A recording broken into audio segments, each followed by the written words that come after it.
दोस्तों आजकल की दुनिया में Iran and Israel and America war के बारे में हम हर जगह पढ़ रहे हैं। इनफैक्ट रीसेंट टाइम्स में हमने बहुत सारी वॉर्स को विटनेस भी किया है। लेकिन आज के इस वीडियो में मैं आपसे एक ऐसी वॉर, इनफैक्ट उनके ऐसे लेसन्स के बारे में बात करना चाहती हूँ जो हुई तो 5000 साल पहले थी, लेकिन आज भी इनफैक्ट आने वाले कई युगों तक उसकी रेलेवेंस बनी रहेगी।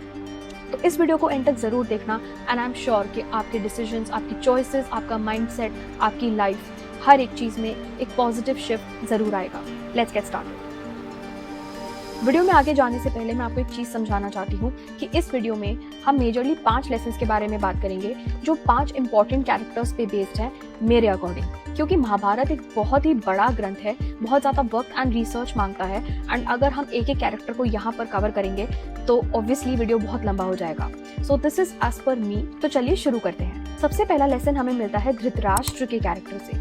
धृतराष्ट्र जो होते हैं वो बचपन से ही अपनी आंखों से नहीं देख पाते, है ना, एंड वो राजा होते हैं, उनके 100 पुत्र होते हैं कौरव एंड उनकी वाइफ होती है गांधारी, वो भी अपनी आंखों पे पट्टी बांध देती है। ठीक है, तो हमको ये समझना पड़ेगा कि उनका अंधापन सिर्फ अपनी आंखों तक ही सीमित नहीं था, उनका अंधापन उनके पुत्रों के प्रति जो उनकी अटैचमेंट थी ना उसमें भी दिखता है। क्योंकि जब वो अधर्म की तरफ बढ़ रहे होते हैं तो अंदर से जानते हैं कि कुछ गलत हो रहा है, लेकिन वो तब भी उन्हें रोक नहीं पाते।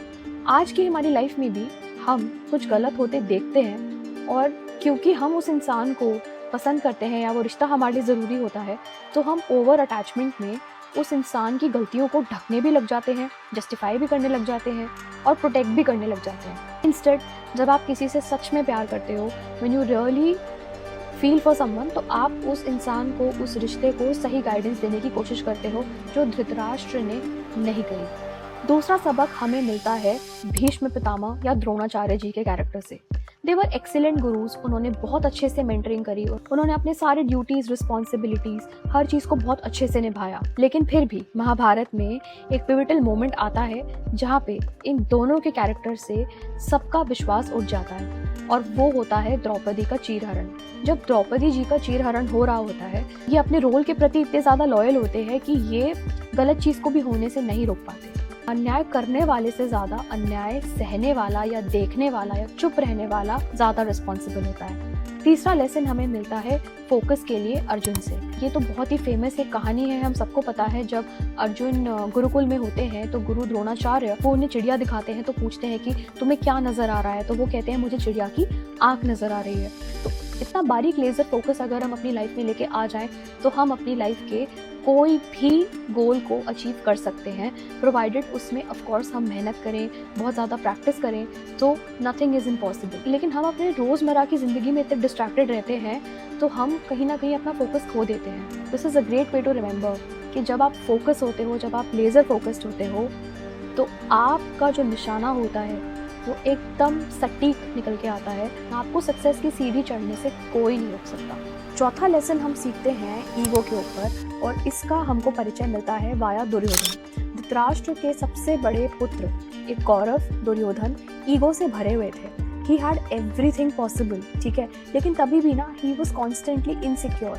ही ऑलवेज थॉट कि अर्जुन के पास क्या है, पांडवों के पास क्या है, मेरे पास क्या है, क्या नहीं है। एक कांस्टेंट कंपैरिजन में ना वो हमेशा डिससैटिस्फाइड होते थे। इसीलिए in spite of the fact कि उन्होंने अपने भाइयों को लाक्षागृह में भेज दिया या द्रौपदी का चीरहरण किया या वनवास में भेज दिया या 5 गांव भी देने से मना कर दिए या उनके हक का जो भी उनको मिलना था वो भी रिफ्यूज़ कर दिया, तो उस सब के बाद भी ही वॉज सो डिससैटिस्फाइड। वो चाहते थे कि प्रॉपर लड़ाई हो, वो चाहते थे कि जो अर्जुन है या जो पांडव हैं उनका जितना भी कुल है उसका विनाश हो जाए।